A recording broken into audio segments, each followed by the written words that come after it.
नमस्कार दोस्तों, आपका स्वागत है हमारे YouTube channel Durgesh Nishad official में। दोस्तों, आज मैं आपको बताने वाला हूं कि एफिडेविट का फॉर्मेट क्या रहेगा, उसमें लिखना क्या है। एफिडेविट आप कहां लगाएंगे, किस काम के लिए एफिडेविट लगाएंगे और ये बनता कैसे है। तो दोस्तों, आइए शुरू करते हैं। तो सबसे पहले आप एफिडेविट आपको अगर बनवाना है तो आप अपने तहसील में जाके वहाँ पर नोटरी को बताएंगे और वो आपका प्रॉब्लम पूछेगा और आप प्रॉब्लम उसको बताएंगे तो वो एफिडेविट बना देगा। उसमें आपको कुछ नहीं लिखना है, आपको केवल प्रॉब्लम बताना है, वो खुद उसमें लिख देगा। देखिए दोस्तों, जो एफिडेविट बनता है वो 10 रुपया के भी नोट पे बनता है, मतलब 10 रुपया के स्टैम्प पे भी बनेगा, 20 रुपया के भी स्टैम्प पे बनेगा और 50 रुपये के भी स्टैम्प पे बनेगा। देखिए दोस्तों, ये जो है ये 50 रुपया का स्टैम्प है और अगर आप एफिडेविट 50 रुपया के स्टैम्प पे बनाते हैं तो सबसे बेहतर होगा। 50 रुपया के स्टैम्प पे बनाने से ये होगा कि उसे कोई रिजेक्ट नहीं कर सकता। अगर आप 10 रुपये के स्टैम्प पर एफिडेविट बनवाते हैं तो हो सकता है कि कोई ऑफिसर इसे लेने से मना कर दे, लेकिन 50 रुपये पे आप अगर बनवाएंगे तो कोई मना नहीं करेगा। तो दोस्तों, आइए देखते हैं किस फॉर्मेट में और कैसे एफिडेविट को भरना है। सबसे पहले मेरे पास एक एफिडेविट है जो कि मेरे एक दोस्त का है, और वो जो है फॉर्मेट है जो कि मेरे एक दोस्त का, और ये एप्लीकेशन फॉर्म ना होने का फॉर्मेट है। तो आइए मैं एग्जांपल के थ्रू आपको बताता हूँ कि कैसे एफिडेविट बनवाना है। देखिए दोस्तों, ये जो आपका बना हुआ है ये 10 रुपये के स्टैम्प पे बना हुआ है, 10 रुपये के स्टैम्प पे बना हुआ है। और आप एफिडेविट बनवाते समय ये ध्यान दें कि इस पर टिकट लगा हुआ है कि नहीं। तो देखिए दोस्तों, फॉर्मेट क्या रहने वाला है। देखिए, समक्ष आरआरसी सेंट्रल मुंबई, और जो ये एफिडेविट होता है इसे हफलनामा या शपथ पत्र कहते हैं। तो आरआरसी सेंट्रल मुंबई शपथ पत्र, मिज जानिम निवासी मालनपार खुर्द, पोस्ट मालनपार, पाना बांसगांव, जिला गोरखपुर। यह कि शपथकर्ता का उपरोक्त नाम, पिता का नाम व पता सही व सत्य है।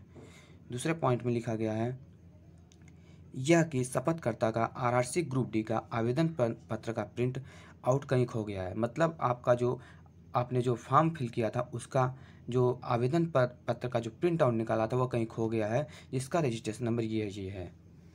तीसरे पॉइंट में यह कि शपथकर्ता का डॉक्यूमेंट वेरिफिकेशन किया जाना है, मतलब आपका डॉक्यूमेंट वेरिफिकेशन किया जाना है।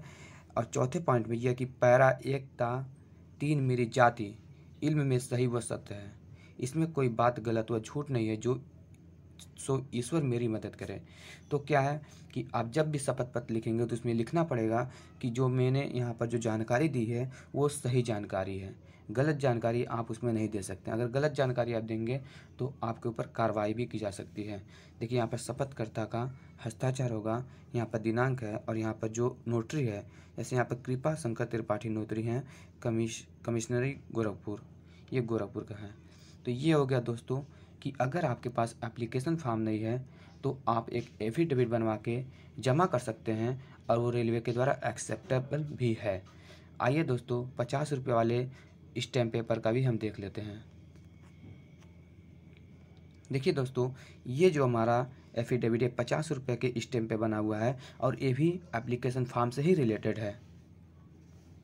और आपको भी इसी तरह 50 रुपये के स्टैम्प पेपर पर, अगर आपके पास एप्लीकेशन फॉर्म नहीं है, अगर आपके पास एप्लीकेशन फॉर्म नहीं है, सीबीटी का लोअर पोर्शन नहीं है, पीईटी का लोअर पोर्शन नहीं है, पीईटी का लोअर पोर्शन नहीं है, तो आपको एफिडेविट बनवाना होगा और आरआरसी पर जमा करना होगा, तभी आपको डीबी में पास किया जाएगा। देखिए दोस्तों, ये मध्य प्रदेश का है। यहाँ पर क्या है कि शपथ पत्र, नाम लोकेश, पिता बाबूलाल जी डागी, इस तरह से आपका नाम यहाँ पर रहेगा, आपके गांव का नाम रहेगा।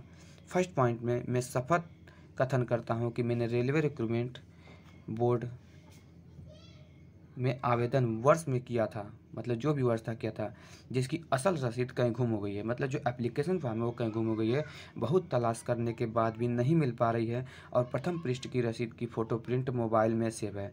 ये जिस भी व्यक्ति का है उसके मोबाइल में फर्स्ट प्रिंट का है। तो आपके पास नहीं है तो आप ये वाला लाइन नहीं लिखेंगे, जिसकी प्रिंट प्रस्तुत कर रहा है और मेरे द्वारा उक्त पत्र जमा करवाते वक्त रसीद मिली है वो कहीं गुम हो गई है, इसलिए मेरे द्वारा शपथ पत्र दे रहा हूँ जो सत्य है।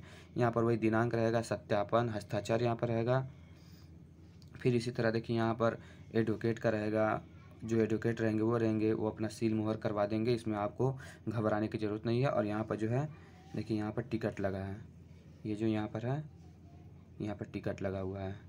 तो इस तरह से आप अपना एफिडेविट बनवा सकते हैं और जो भी आपकी गलती है वो उसमें आप डाल सकते हैं। सबसे पहले देखिए दोस्तों कि क्या क्या गलती होने पर आपको एफिडेविट बनवाना है। तो आपको क्या करना है कि अलग अलग गलती के लिए अलग अलग एफिडेविट बनवाना पड़ेगा, अलग अलग नाम में। जैसे आपका नाम क्या है, आपका नाम में कुछ मिस्टेक हो गया, कुछ स्पेलिंग मिस्टेक हो गया, तो उसके लिए भी आपको एफिडेविट बनवाना पड़ेगा। पिता के नाम में, अगर फादर के नाम में कुछ गलती है, माता के नाम में अगर कुछ गलती है, तो आपको एफिडेविट ज़रूर बनवाना पड़ेगा। आपके अगर पासिंग ईयर में गलती है या आपके परसेंटेज डॉक्यूमेंट के परसेंटेज में गलती है, तो भी आपको बनवाना ही पड़ेगा। पीईटी का लोअर पोर्शन नहीं है, उसके लिए एफिडेविट बनवाना पड़ेगा। तो अलग अलग गलतियों के लिए अलग अलग एफिडेविट बनवाना पड़ेगा। जय हिंद, जय भारत।